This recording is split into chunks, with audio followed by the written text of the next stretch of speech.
খলিফাতুল মুসলিমিন ফারুক আযম ওমর রাদিয়াল্লাহু তাআলা আনহু বললেন, যুবক তুমি হলে ফাঁসির আসামি, তোমাকে মৃত্যুদণ্ড দেওয়া হবে।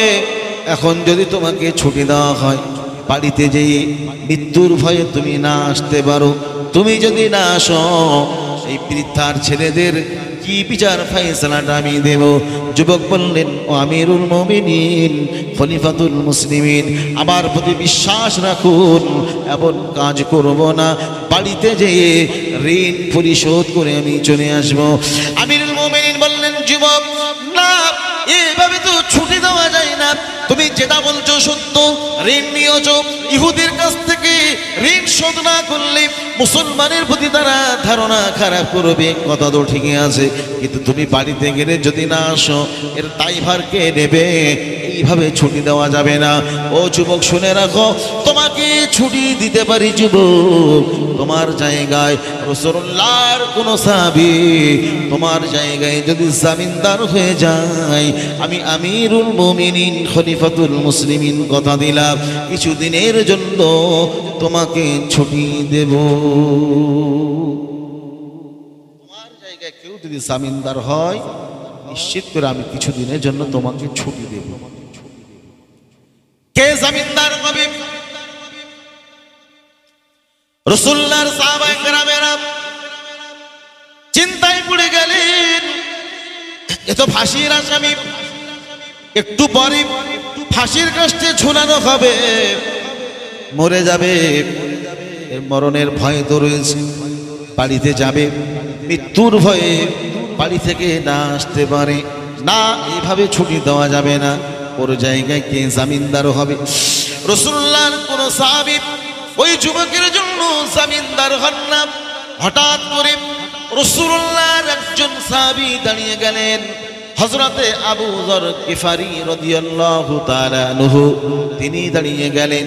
আমিরুল মুমিনিন খলিফাতুল মুসলিমিন ফারুক আযম ওমর রাদিয়াল্লাহু তাআলা আনহুকে লক্ষ্য করে বললেন, ও আমিরুল মুমিনিন খলিফাতুল মুসলিমিন, আমি রাসূলুল্লাহর সাহাবী আবু যর গিফারি রাদিয়াল্লাহু তাআলা আনহু ওই যুবকের জন্য, মুসাফির নওজোয়ান যুবকের জায়গায় আমি রাসূলুল্লাহর সাহাবী জামিনদার হয়ে গেলাম।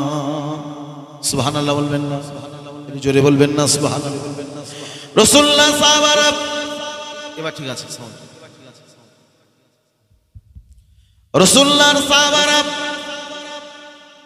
অবাক হয়ে গেলেন, তারা চিন্তায় পড়ে গেলেন, আজ রাসূলুল্লাহর সাহাবী হযরতে আবু যর গিফারি রাদিয়াল্লাহু তাআলা আনহু এমন একজনের জায়গায় তিনি জামিনদার হয়েছেন, বাড়িতে যে তিনি না আসতে পারে, কিন্তু রাসূলুল্লাহর সাহাবী তিনি কি জানেন না, ওই যে মুসাফির নওজোয়ান যুবক তিনি যদি না আসেন, তার জায়গায় আবু যর গিফারিকে ফাঁসির কাস্টে ঝুলানো হবে।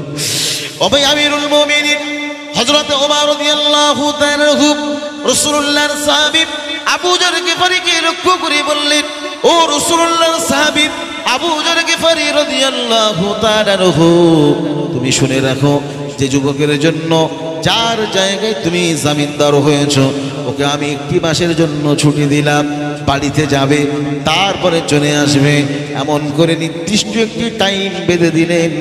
আর আবু যর গিফারিকে লক্ষ্য করে বললেন, ও রাসূলুল্লাহর সাহাবী আবু যর গিফারি রাদিয়াল্লাহু তাআলা আনহু, তুমি শুনে রাখো, আজ তুমি যার জন্য জামিনদার হয়েছো, এই যুবক যদি না আসে, তার জায়গায় তোমাকে কিন্তু ফাঁসির কাস্টে ঝুলানো হবে।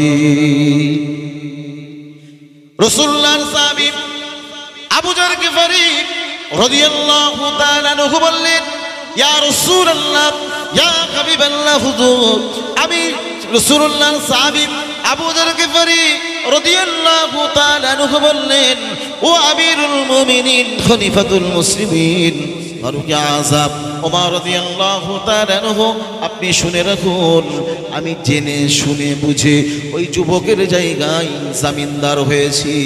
আমার আব্বাজান ভাইজানেরা, যুবক চলে গেলেন, ওর জায়গায় রাসূলুল্লাহর সাহাবী জামিনদার, 1 মাসের জন্য ছুটি দেওয়া হলো। ওই যুবক তিনি চলে গেলেন বাড়ি ইহুদির ঋণ পরিশোধ করে দিলেন।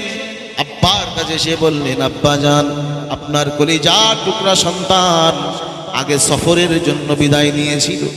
আমার আব্বা যান, আপনি আমাকে জন্ম দিয়েছেন, কত কষ্ট করে আমাকে লালন পালন করেছেন আব্বা যান, আজ নয়ন ভরে দেখে নেন আপনার ছেলে ফাঁসির আসামি হয়ে গেছে।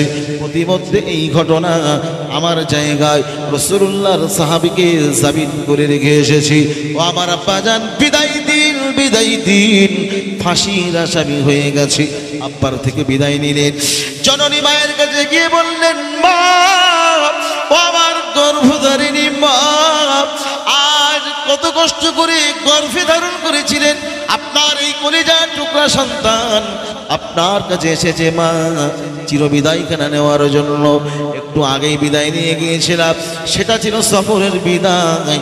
ও আমার জননী আম্মা জান, জীবনের শেষ বিদায়টুকু নিতে এসেছি মা। আজ তোমার দিল মন যদি চাই কলিজার টুকরা সন্তানকে হাতে করে শেষবারের মতো একটু কিছু খাইয়ে দেবে মা।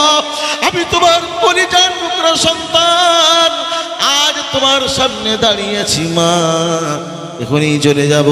জীবনের শেষ বিদায়, জীবনের শেষ আশা কিছু যদি থাকে মা, কিছু যদি খাওয়ানোর ইচ্ছা থাকে মা, শেষবারের মতো খাইয়ে দেন। নয়নটা ভরে দেখে নেন গো মা, আপনার ছেলে ফাঁসির আসামি হয়ে গিয়েছি। আমার আব্বা জানেরা, এদিকে 1 মাস হয়ে গেল।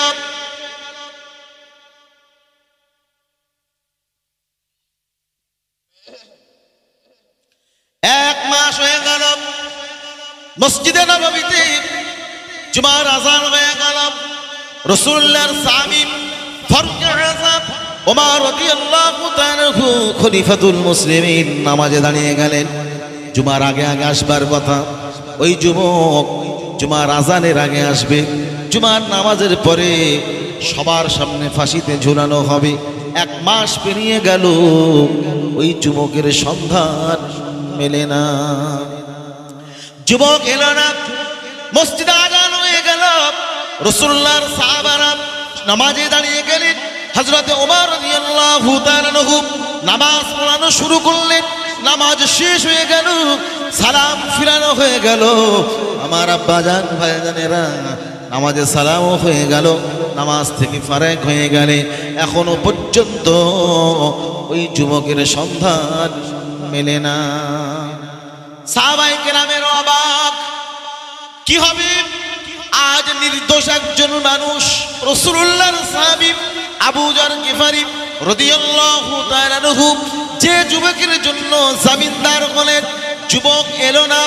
আজ আমিরুল মুমিনিন নিশ্চিত করে ন্যায় বিচারটা করবার জন্য রাসূলুল্লাহর সাহাবীকে ফাঁসির কাস্টে ঝুলিয়ে দেবেন। নামাজ পড়ে সাহাবায়ে কেরামেরা বসে বললেন, আজ কি বিচার না করবেন? আমিরুল মুমিনিন খলিফাতুল মুসলিমিন হযরত ওমর রাদিয়াল্লাহু তাআলা কি বিচারটা নাজ করবেন? বিচারটা দেখবার জন্য সাহাবায়ে কেরামেরা মসজিদে নববীতে বসে গেলি। বিচার দেখবে যুবক এলো না, সাহাবায়ে কেরামেরা বসা।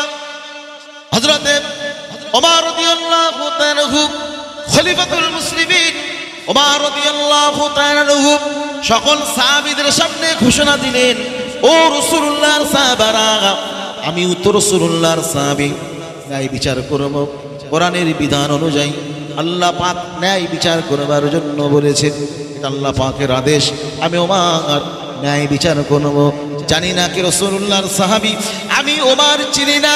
যুবকের জায়গায় আবু যর গিফারি যখন জামিনদার, যুবক এলো না, নির্দিষ্ট টাইম যখন পেরিয়ে গেছে, আমি আমিরুল মুমিনিন খলিফাতুল মুসলিমিন অর্ডার দিয়ে দিলাম, জান্নাত যাও, নিয়ে যাও আমার রাসূলুল্লাহর সাহাবী আবু যর গিফারির গলায় ফাঁসির দড়িটা ঝুলিয়ে দাও। আমার আব্বা জানেরা, সাহাবায়ে কেরামেরা, আজ মসজিদে নববী অবাক। কি হলো?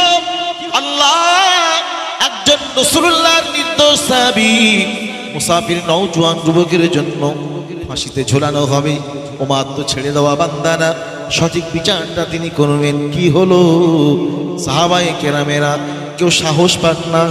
খলিফাতুল মুসলিমিন ওমর রাদিয়াল্লাহু তাআলা ওকে বলবেন ছাড়ানোর জন্য, কোনো সাহাবায়ে কেরামেরা কথা বলতে পারে না।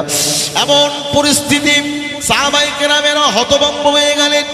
আর আবু যর গিফারি রাদিয়াল্লাহু তাআলা আনহুকে নিয়ে জাল্লাদ যখন চলে, জাল্লাদ মনে মনে ভাবে, আল্লাহ ও আমার মাবুদ, এতদিন যাদের ফাঁসির কাস্টে ঝুলিয়েছি সবাই তো ছিল দোষী, আজ এমন একজন মানুষকে ফাঁসির কাস্টে ঝোলাবো আল্লাহ, তিনি হলেন রাসূলুল্লাহর সাহাবী, নির্দোষ মানুষ, তার গলাতে আমি জাল্লাদ ফাঁসির দড়িটা কিভাবে ঝোলাবো?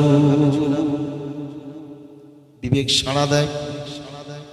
ঘোষণা খলিফা ওমর রাদিয়াল্লাহু তাআলা আনহুর ঘোষণা, এক পা এগিয়ে যায়, জাল্লাদ দুপা যেন পিছিয়ে আসে। এমন করে তস্ত যখন শুরু করে দিল, হঠাৎ করে সাহাবায়ে কেরামদের ভিতর থেকে আওয়াজ উঠল, ও রাসূলুল্লাহর সাহাবী আমিরুল মুমিনিন খলিফাতুল মুসলিমিন, জাল্লাদকে দাঁড় করিয়ে দেন। সেই যেন মদিনার ধুলাবালি উনি কে যেন একজন আসে, ও রাসূলুল্লাহর সাহাবী আমিরুল মুমিনিন, আজ একটু থমকে দেন, জান্নাতকে দাঁড় করিয়ে দেন, মদিনার ধুলাবালি উড়িয়ে কে যেন আসে। সাহাবীদের চিৎকার চেঁচামেচির আওয়াজ শুরু হলো, কে যেন আসে। হঠাৎ করে খুব দ্রুত গতিতে ঘোড়ার পিঠে সওয়ার হয়ে আমিরুল মুমিনিন খলিফাতুল মুসলিমিন ওমর রাদিয়াল্লাহু তাআলা আনহুর কাছে হাজির। খুব দ্রুত গতিতে এসে খলিফাকে লক্ষ্য করে বললেন, খলিফা ও রাসূলুল্লাহর সাহাবী আমিরুল মুমিনিন, বিলম্ব হয়ে গেছে, ক্ষমা চাই, মাপ চাই, ফাঁসির কাষ্ঠে থেকে বাঁচার জন্য মাপ চাই। বিলম্ব হয়ে যাওয়ার কারণে, দেরি হয়ে যাওয়ার কারণে আপনার কাছে ক্ষমা চেয়ে নিলাম, মাপ চেয়ে নিলাম, ক্ষমা করে দিন, বিলম্ব করবেন না। আমার জন্য আমার জায়গায় রাসূলুল্লাহর সাহাবী আবু যর গিফারি রাদিয়াল্লাহু তাআলা ফাঁসিতে তিনি ঝুলতে চলেছেন, না না, দাঁড় করিয়ে দেন। রাসূলুল্লাহর সাহাবীকে সরিয়ে নিয়ে ওই জায়গায় আমি দোষী মুসাফির নওজোয়ান যুবক, আমার গলাতে ফাঁসির দড়িটা ঝুলিয়ে দিই। ওমর রাদিয়াল্লাহু তাআলা যুবককে বললেন, যুবক নিশ্চিত করে ফাঁসিতে ঝুলানো হবে।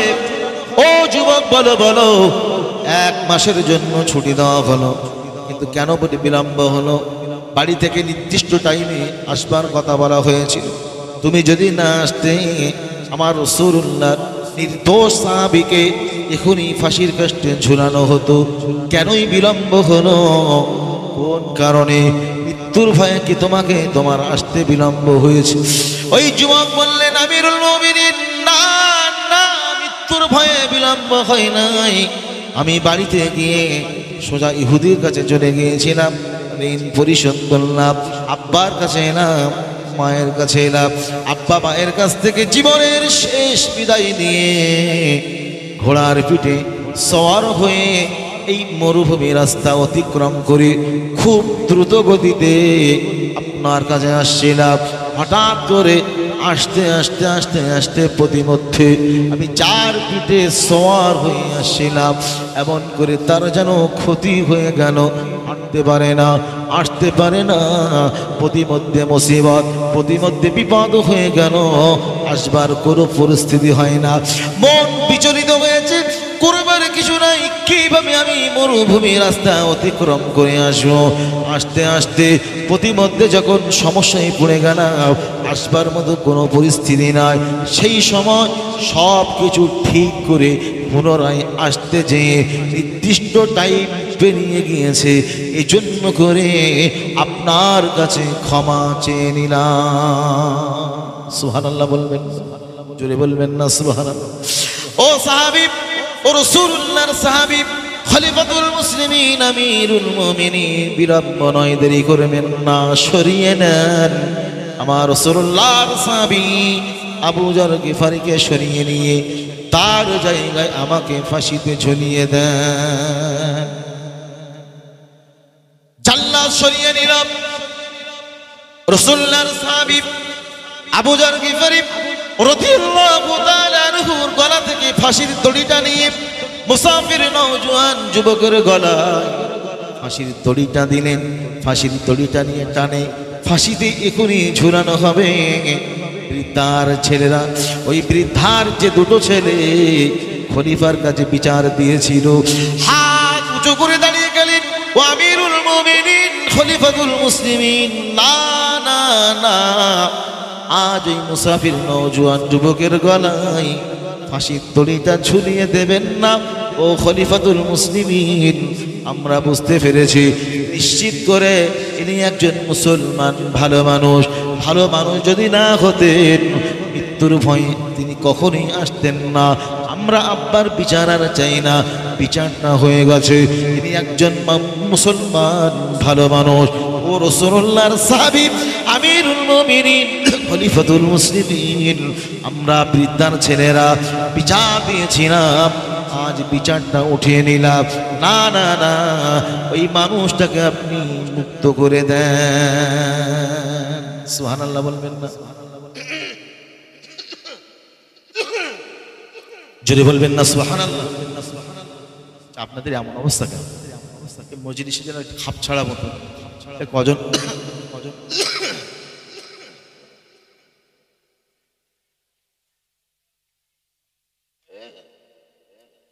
কজন বসছেন, কজন ওখানে আছে, কজন চেয়ারে আছে। এখানে যে কজন মানুষ, রাস্তায় এর থেকে কম মানুষ না বেশি মানুষ? সত্যি কথা বলেন, কথা বলেন, কি হবে বলেন? নেকি অর্জন করতে যে গুনাহ যদি হয়, নেকি অর্জনের কোনো মানে হবে? আমার জামাটা ছিঁড়ে গেছে, আমার স্ত্রীকে বললাম জামাটা সেলাই করে দিন। বিবি রাগে আর ক্ষোভে আমার কোনো কথার দ্বারাই হয়তো কষ্ট পেতে পারে, আমার জামাটা সেলাই করা পরিবর্তে ছিঁড়ে দিয়েছে। এই সেলাই করতে দেওয়া কোনো মানে হয়? উচিত ছিল সেলাই করে দেওয়া, না দিয়ে বরঞ্চ ছিঁড়ে দিয়েছে। জলসা দেবেন, কোরআন হাদিসের কথা শুনবেন, কোরআনের মাজমা কায়েম করবেন। আজ কিছু নেকির আশায়, সওয়াবের আশায়, সওয়াবের পরিবর্তে যদি গুনাহ হয়, এ করে কোনো লাভ আছে বাপ? বাঙালি কথা কয় না, ভয় তো আপনাদের নেই, ভয় আমাদের। আমরা বললে আমাদের বড়জোর বলে হুজুর ঠিক, হুজুর এরা দাওয়াত করা যাবে, এই তো বড়জোর বেশি, এর থেকে কিছু না। কিসমতে রেখেছেন আল্লাহ, রিজিক যার যেখানে রিজিক সেখানেই হবে। সত্য কথা তো বলতেই হবে। আজ জলসার নামে বর্তমান যুগ সন্ধিক্ষণে যে মেলায় পরিণত হয়েছে, আজ সমাজ কিন্তু রসাতলে। বিশ্বাস করুন, আজ ওখানে কারা? আমার আপনার মেয়ে। ওখানে কারা? আমার আপনার ছেলে।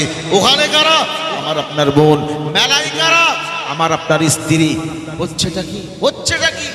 জলসায় লোক নেই, মেলায় লোক। অবিলম্বে বন্ধ করুন। কমিটি ভাইদের আমি বলবো, জলসায় যারা এসেছে, আজ মা বোন যারা এসেছেন, মাইকের আওয়াজ যারা শুনতে পাচ্ছেন, পারলে আপনার বাড়িতে চলে যান। আর ভাইরা যারা এসেছেন, বাবাজি যারা এসেছেন, আপনারা পারলে মজলিসে আসুন। রাসূল বলেছেন এটা জান্নাতের বাগান, এসে বসলে জীবনের সগীরা গুনাহগুলো মাফ, আল্লাহর রহমত করুণা বর্ষণ হবে। সুবহানাল্লাহ বলবেন না? জোরে বলবেন না সুবহানাল্লাহ?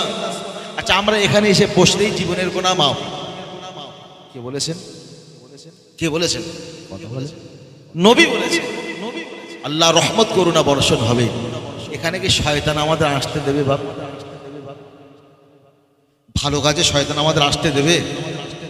হ্যাঁ না, কিছু বলেন না, আসতে দেবে?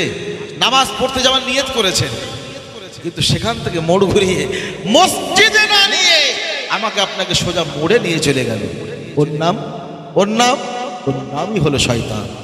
আমাকে আপনাকে ভালো কাজ করতে দেবে না।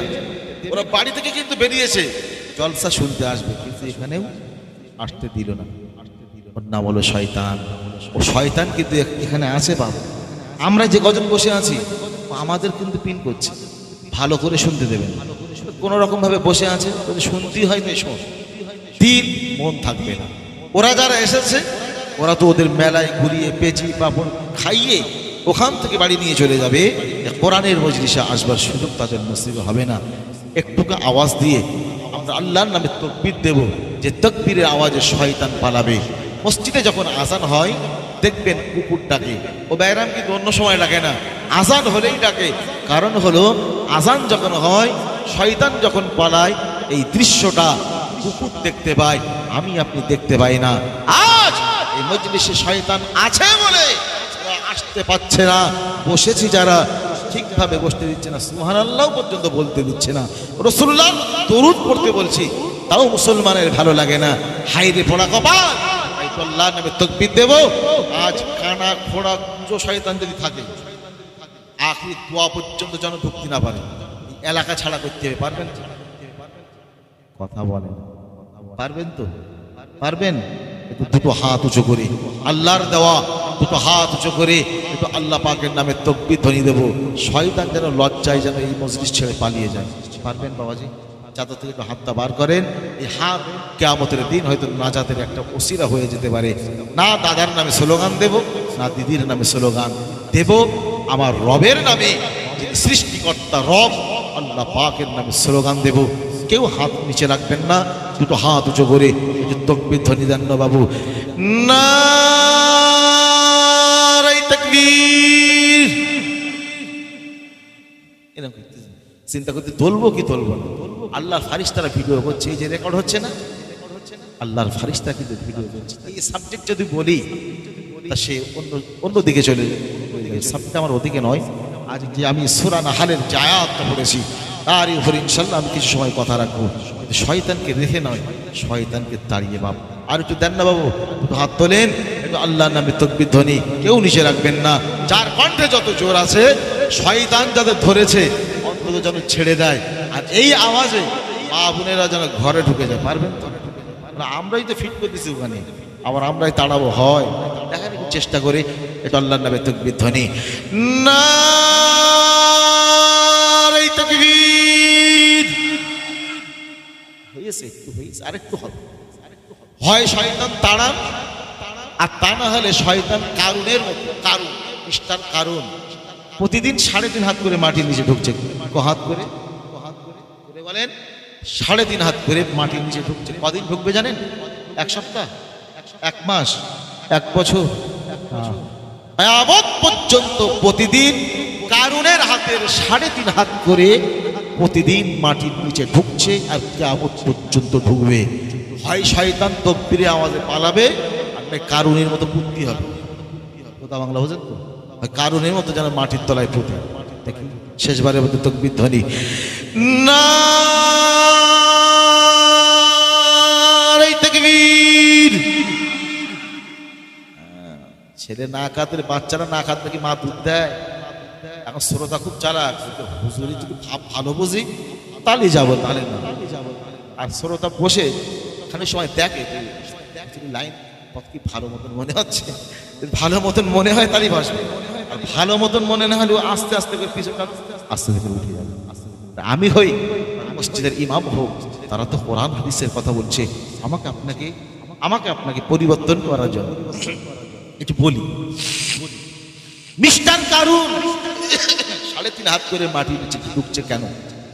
শুনবেন? একটু বলেন। এই মিস্টার কারুন হলো নবী মুসা আলাইহিস সালামের ভগ্নিপতি, অর্থাৎ বোনের স্বামী। কথা খুব মাথায় রাখুন, ঠান্ডা মাথায় শুনুন। এই কারুন ছিল তাওরাত কিতাবের হাফিজ।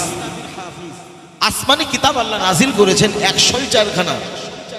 104টি কিতাবের ভিতরে শ্রেষ্ঠত্বের আসনে বসিয়েছেন আল্লাহ 4টি কিতাবকে, তাওরাত, জবুর, ইনজিল ও কোরআন।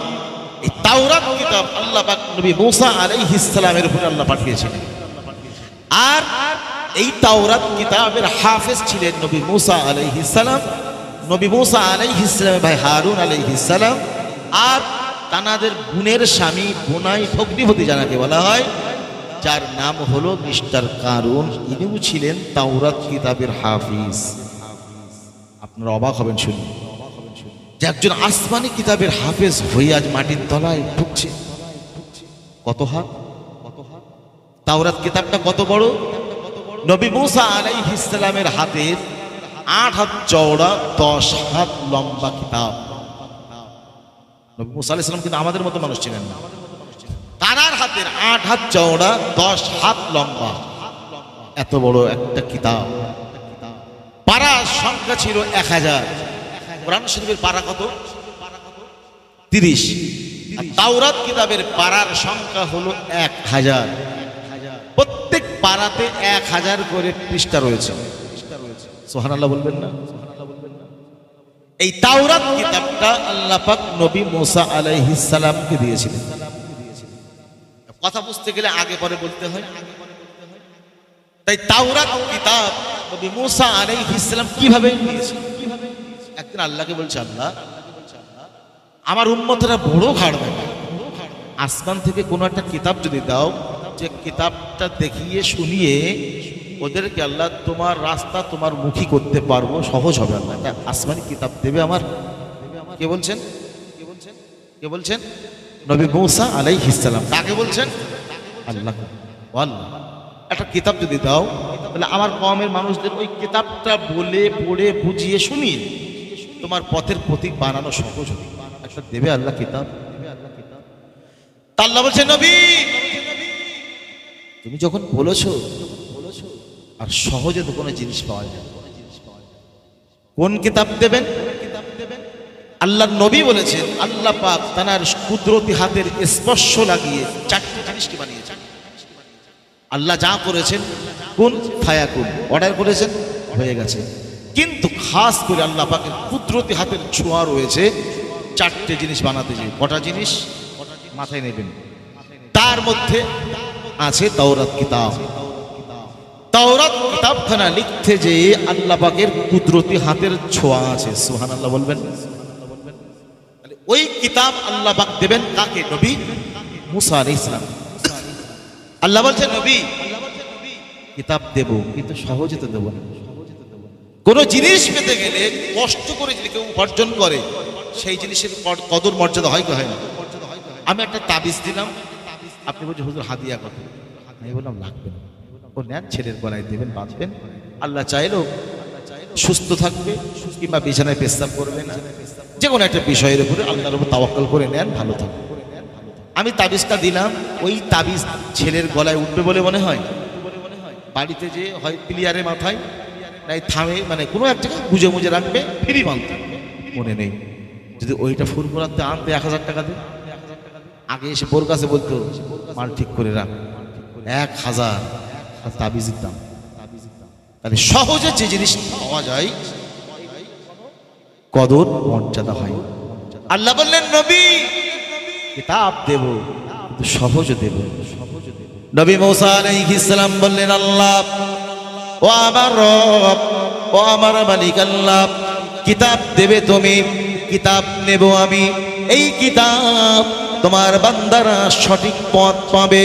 ও আমার মালিক আল্লাহ, কিতাব তুমি দেবে আমার কাছে, কেন আমায় তুমি কষ্ট দেবে? আল্লাহ পাক বললেন, নবী সহজে জিনিসের কোনো কদর হয় না, সহজে উপার্জিত জিনিসের কোনো মর্যাদা হয় না। নবী মুসা আলাইহিস সালাম বললেন, আল্লাহ ও আমার মালিক আল্লাহ, কি কষ্ট আমায় দেবে, কি কষ্ট আমায় করা লাগবে? আল্লাহ কিতাব নিতে গেলে কি কষ্ট আমাকে করতে হবে? আল্লাহ পাক বললেন, নবী ও আমার নবী মুসা আলাইহিস সালাম, আসমানি কিতাব তাওরাত কিতাবখানা যদি নিতে হয় একটানা 30 দিন রোজা রাখতে হবে। কদিন? 30 দিন। আপনারা বলেন হুজুর ও তো সহজ, ও তো আমরাও রাখি। আমরা রোজার মাসে রাখি না? এই রমজান মাস সামনে আগত, ও তো আমরাও রাখি। পারবে না? আচ্ছা, আমরা রমজান মাসে রোজা রাখি, কবার খাই? সেহরিতে একবার, ইফতারে একবার। কবার হলো? 2বার। আবার ইফতার করে মসজিদ থেকে নামাজ পড়ে এসে আর একবার মোটর চলে ইঞ্জিন। আবার তারাবি পড়ে এসে বেশ কিছু মানুষ আবার খায় না? অন্য সময় খাই কবার? 3বার। আর রমজান মাসে কারো কারো 4বার হয়। আল্লাহ পাক বললেন, নবী ও আমার নবী মুসা আলাইহিস সালাম, 30 দিন রোজা করবে তুমি। প্রথমে দুর্গন্ধ মুখ দিয়ে, কিভাবে দুর্গন্ধ মুখ দিয়ে পড়বো না, আল্লাহ নবী মুসা আলাইহিস সালাম কিতাব পাবেন, কিতাব পড়বেন, আরে দুর্গন্ধ, এই দুর্গন্ধটা দূর করবার জন্য বিকালের টাইমে নবী মুসা আলাইহিস সালাম গাছ থেকে একটা ডাল ভেঙে দুর্গন্ধ দূর করবার জন্য আল্লাহ পাকের নবী মুসা আলাইহিস সালাম মিসওয়াক করা যেই না শুরু করলেন, আল্লাহ পাক নবীকে ডেকে বললেন, নবী ও আমার নবী মুসা আলাইহিস সালাম বলো বলো, রোজা রাখতে বলেছি আমি, কার আদেশে মিসওয়াক করলে বলো? রোজা তো আমি রাখতে বলেছি। ও নবী মুসা, আমি আল্লাহ পাক মিসওয়াক করতে তো তোমায় বলি নাই নবী, তোমাকে রোজা রাখতে বলেছি, কেন মিসওয়াক করলে বলো?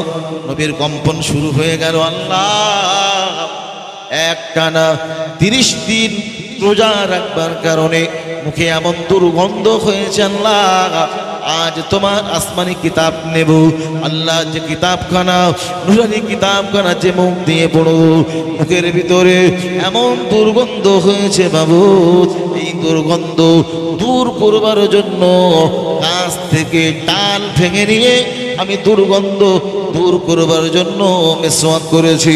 আল্লাহ পাক বললেন, নবী ও আমার নবী মুসা আলাইহিস সালাম, তুমি শুনে রাখো, রোজাদারের মুখের ঘ্রাণ এটা দুর্গন্ধ নয়, আমি আল্লাহ পাক আমার কাছে মিশকে আম্বারের থেকে অধিক প্রিয়।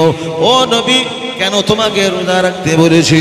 তুমি তো জানো না, একটানা 30 দিন না খেয়ে যখন তুমি থাকবে, তোমার মুখের ভিতরে একটা গন্ধ হবে, দুনিয়ার মানুষের কাছে এটা দুর্গন্ধ হতে পারে, আমি আল্লাহ পাক আমার কাছে দুর্গন্ধ নয়, আমার আসমানি কিতাবখানা, আমার নিজের কুদরতি হাতের ছোঁয়া লাগানো এই কিতাবখানা তোমাকে দেব খুশবুর মাধ্যমে। আল্লাহ পাক বললেন, মিশকে আম্বার সুগন্ধের মধ্য দিয়ে আমার কিতাবখানা তোমাকে দেব। ও নবী মুসা, শেষ করে দিয়েছো?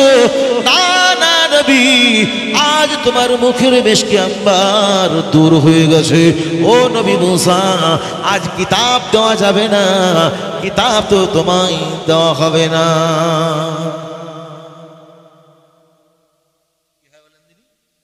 এক মাস রোজা, 30টা দিন একটানা রোজা, আজ কিতাব দেবে, বিকাল হয়ে গেছে।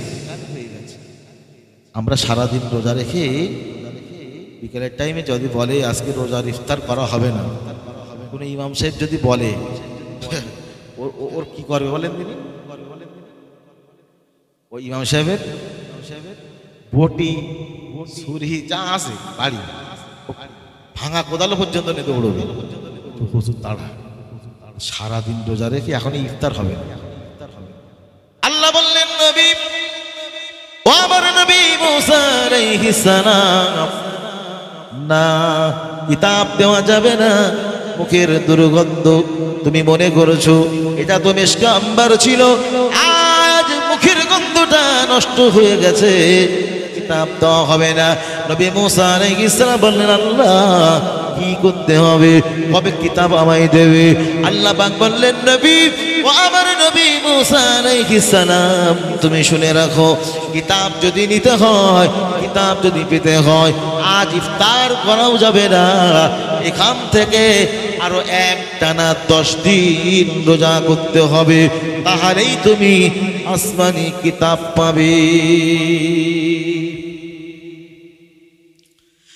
আল্লাহ পাক বললেন, নবী এখান থেকে আরো একটানা 10 দিন রোজা করতে হবে, 1 মাস রোজা। সেই শুরুতে খেয়েছিলেন, আজ ইফতার করবে এমন একটা সময় পেটে ক্ষুধা, আল্লাহ পাকের আদেশ আরো একটানা 10 দিন রোজা করতে হবে। নবী মুসা আলাইহিস সালাম বললেন, আল্লাহ তুমি যাতে রাজি, আমি তোমার নবী মুসা তাতে রাজি, আল্লাহ সিদ্ধান্ত মেনে নিলাম এখান থেকে আরো একটানা 10 দিন রোজা রাখবো। রোজা রাখতে শুরু করলেন নবী মুসা আলাইহিস সালাম। রোজা রাখতে রাখতে 39 হলো, 40টা রোজা পূর্ণ হয়ে গেল। আল্লাহ পাক বললেন নবী, ও আমার নবী মুসা আলাইহিস সালাম চলে এসো পাহাড়ে, আজ আমি আল্লাহ পাক তোমাকে কিতাব দেব। চলে গেলেন নবী মুসা আলাইহিস সালাম পাহাড়ের উপরে। আমার আল্লাহ পাক জিবরিলকে বললেন, জিবরিল যাও নিয়ে যাও জমিনে আমার নবী মুসা আলাইহিস সালামের কাছে আমি আল্লাহ পাকের কুদরতি হাতের ছোঁয়া লাগানো এই তাওরাত কিতাবখানা নিয়ে যাও। আল্লাহ পাকের ফেরেশতা জিবরিল আমিন আলাইহিস সালাম এসে এই তাওরাত কিতাবখানা নবী মুসা আলাইহিস সালামের কাছে দিলেন। আজ কিতাব পেয়েছেন, সুবহানাল্লাহ বলবেন না? আসমানি কিতাব সরাসরি আল্লাহ পাক নবী মুসা আলাইহিস সালামকে দিয়েছেন। নবী মুসা আলাইহিস সালাম কিতাবখানা নিয়ে সোজা বাড়িতে তিনি রওনা করেছেন। ওই কিতাব টানতে গেলে 70 জন যুবক প্রয়োজন। নবী মুসা আলাইহিস সালামের শরীরে আল্লাহ পাক 70 জন যুবকের শরীরে যত শক্তি আল্লাহ পাক নবী মুসা আলাইহিস সালামের শরীরের ভিতরে দিলেন। নবী মুসা আলাইহিস সালাম ওই কিতাবখানা নিয়ে সোজা বাড়িতে চলে এলেন। আল্লাহ পাক নবী মুসা আলাইহিস সালামকে ডেকে বললেন, নবী ও আমার নবী মুসা আলাইহিস সালাম, যে কিতাবখানা আমি আল্লাহ পাক দিয়েছি ওই কিতাবখানা বড় দামি কিতাব, আমার কুদরতি হাতের ছোঁয়া লাগানো রয়েছে। ও নবী মুসা আলাইহিস সালাম, এই কিতাবখানা আলগা রাখা যাবে না, কিতাবের গিলাফ দিতে হবে, কভারিং দিতে হবে, কিতাবটাকে যত্ন করতে হবে, মহব্বত করতে হবে, কিতাবটাকে ভালোবাসতে হবে। নবী মুসা আলাইহিস সালাম বলেন, আল্লাহ আপনি বলুন কোন কাপড় দিয়ে কিতাবের গিলাফ বানাবো? আমার আল্লাহ বললেন, নবী ও আমার নবী মুসা আলাইহিস সালাম, দুনিয়ার কোন কাপড় নয়, কাপড় দিয়ে গিলাফ বানালে চলবে না, এই কিতাবের গিলাফ বানাবে সোনা দিয়ে। কি দিয়ে বানাবে? আল্লাহ বললেন, নবী স্বর্ণ দিয়ে কিতাবের গিলাফ বানাবে।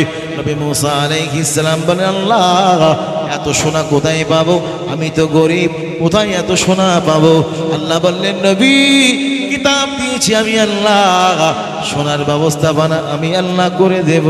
আল্লাহ পাক বললেন, নবী পাহাড়ে চলে এসো। আল্লাহ পাক জিবরিল আমিন আলাইহিস সালামকে পাঠিয়ে দিলেন, জিবরিল যাও জান্নাত থেকে একটি পরশ পাথর নিয়ে চলে যাও। পরশ পাথর নাম শুনেছেন কখন? আচ্ছা ও কোন জায়গায় রয়েছে বলেন দিন? ওর কাজ কি আগে বলেন? আমি কোরআন হাদিস থেকে বলবো, আপনারা যখন শুনেছেন পরশ পাথর, কাজ কি বলেন? যে ও ঠেকালেই শোনে, তাই তো? তাহলে আমার আব্বাজান শুনেছে, বাবু শুনেছে যে পরশ পাথর ও মাল ঠেকালেই শোনা। তাহলে এই গল্প আমাদের জানা আছে। আচ্ছা ও মাল আছে কোন? তাহলে কোনো না কোনো জায়গায় আছে তো না? তা আমাদের দিদির কাছে আছে বলে মনে হয়, মমতা দিদি পরশ পাথর যদি থাকতো ঠেকালেই তো শোনা। তাহলে দিদি বলো দাদারা ধান্না ধরতো না, ও মাল ঠেকালেই তো যখন শোনা, দাদার বলতে দাদা প্রয়োজন নেই, ও তো আমি ঠেকাবো শোনা। তালি দিদির কাছে বলো মাল ও মাল নেই। তাহলে দাদার কাছে, মোদি দাদার কাছে যদি থাকে, দাদা তো বগল বাজাতো, মাল আমার কাছে, দাদার কাছে বলো হিসাবে নেই। বাংলাদেশ নেই, আমেরিকা নেই, চীন জাপান জার্মানি নেই, সৌদি নেই, সৌদি মনে হচ্ছে ওখানে আছে। একজন ভাই বলছে পাহাড়ে আছে, পাহাড়ে যদি থাকে তাহলে সেখান থেকে মাল তো নিয়ে আসতো যে কোনো কায়দায়। কোথায় তেল রয়েছে সেখান থেকে যদি বার করতে পারে, জমিনের নিচে কোথায় সোনা রয়েছে সেখান থেকে বার করতে পারে, আর ঠেকালেই যখন সোনা, তাহলে ও মাল পাহাড়েও থুতো না। পৃথিবীর রাজা বাদশাহ যারা রয়েছে এ মাল কিন্তু ওরা ওখানে রাখতো না। আচ্ছা ঘোড়ার ডিম শুনেছেন? ঘোড়ার ডিম শুনেছেন না? আচ্ছা ঘোড়ার কি ডিম আছে নাকি? ঘোড়ার বাচ্চা হয়, কথায় আছে কাজে নাই, কাজে নাই। পরশ পাথর কি তাই? এই কথায় আছে, কাজে নাই, ভারতে নাই, চীন জাপান নাই, আমেরিকা নাই, সৌদিতে নাই, কোনো জায়গায় নেই। আছে কোথায়? সন্ধান পাওয়া গেছে। আছে কোথায় বললি তো চাচাতে ওড়াবে। হুজুর তুমি যদি জানতে তা তুমি ওয়াজ করতে আসতে, আমার ঠেকালি তো শোনা, বাড়ি বসে বসে ঠেকাতাম, আমার ওয়াজ করতে পারো হতে পারো। সন্ধান জানি না আছে কোথায়, কিন্তু কি অবস্থায় আছে শুনুন। পরশ পাথর জন্ম হয়েছে, দিয়েছিলেন আল্লাহ। সে কোথায় এখন? নবী মুসা আলাইহিস সালাম পাহাড়ে চলে গেলেন। আল্লাহ তুমি বলেছো স্বর্ণ দিয়ে তোমার কিতাবের গিলাফ বানাবো। আল্লাহ এত সোনা কোথায় পাবো? আল্লাহ বললেন নবী ব্যবস্থা আমি করে দেব। জিবরাইলকে বললেন জিবরিল যাও জান্নাত থেকে একটি পাথর নাও, এই পাথরখানা নিয়ে আমার নবী মুসার কাছে দিয়ে বলো এই পাথরখানা যাতে ঠেকাবে সোনা হবে, ঠেকালেই সোনা। আমার নবী মুসার যত সোনা প্রয়োজন ঠেকাবে সোনা হবে, এই সোনা দিয়ে কভারিং বানাবে। সুবহানাল্লাহ বলবেন না? আল্লাহ পাক দিলেন জান্নাত থেকে পরশ পাথর, ওই পাথরখানা জিবরিল আমিন আলাইহিস সালাম নিয়ে নবী মুসা আলাইহিস সালামকে দিলেন। আমার নবী মুসা আলাইহিস সালাম ভাবেন আল্লাহ এই সোনা দিয়ে কভারিং বানাতে গেলে আমার তো স্বর্ণকার হওয়া লাগে, আমি তো স্বর্ণকার না আল্লাহ, আমি তো কাজ বুঝি না। এ কাজ বোঝে যিনি আমার বোনাই ভগ্নিপতি, যার নাম হলো মিস্টার কারণ, সে তো স্বর্ণকার। ওর কাছে যদি পাথরখানা দিই, ও তো আমার বোনের স্বামী, তাওরাত কিতাবের হাফিজ, ও কিতাবের মর্যাদাও করবে, কিতাবকে সুন্দরভাবে কভারিং বানাবে। কারণের কাছে গিয়ে নবী মুসা আলাইহিস সালাম বললেন ভাই কারণ আল্লাহ পাক জান্নাত থেকে পরশ পাথর বানিয়েছেন, এই পাথরখানা ঘষালেই সোনা, যাদের ঠেকাবে সোনা হবে। কারণ বলল কি ভাই সত্য তুমি বলছো, ঘষলেই সোনা। কারণ লক্ষ্য করলেন অনটিস যেই না ঠেকিয়েছেন সোনা, আবার ঠেকাই সোনা, ঠেকালেই সোনা। মিস্টার কারণ মনে বড় আনন্দ। কারণ বলল নবী মুসা আলাইহিস সালাম কাজ আমি করব, এ কাজ আমি পারবো, চিন্তার কোনো কারণ নাই। মাল আমাকে দেন, পাথর আমাকে দেন। মুসা আলাইহিস সালাম জান্নাতি পরশ পাথরখানা এমন করে কারুনের হাতে তুলে দিলেন। কারণ ঠেকাই সোনা, লাগালেই সোনা, সোনার সোনা, যত সোনা প্রয়োজন সোনা দিয়ে সুন্দরভাবে তিনি কভারিং বানালেন। ওই কিতাবের গিলাফ বানানো হয়ে গেল, সুন্দরভাবে গিলাফ হয়ে গেল। আল্লাহ পাকের নবী মুসা আলাইহিস সালাম ওই গিলাফ করে নিয়ে আল্লাহ পাকের কাছে গেলেন। আল্লাহ তুমি গিলাফ বানাতে বলেছিলে, এই কিতাবের গিলাফ বানানো হয়েছে। ও মাবুদ আল্লাহ এই গিলাফ কি তোমার পছন্দ হয়েছে নাকি? নবী মুসা আলাইহিস সালাম বললেন, আল্লাহ পাককে দেখালেন। আল্লাহ পাক বললেন নবী ও আমার নবী মুসা আলাইহিস সালাম আমি আল্লাহ পাক যেমনটি চেয়েছিলাম ঠিক তেমনটি হয়েছে। আমি আল্লাহ পাক আমার কাছে বড় পছন্দ হয়েছে। সুবহানাল্লাহ বলবেন না? আল্লাহ পাক খুশি হলেন, পছন্দ করলেন। কিতাবখানারি নবী মুসা আলাইহিস সালাম সংরক্ষণ করে রাখলেন গিলাফ দিয়ে, স্বর্ণের গিলাফ দিয়ে।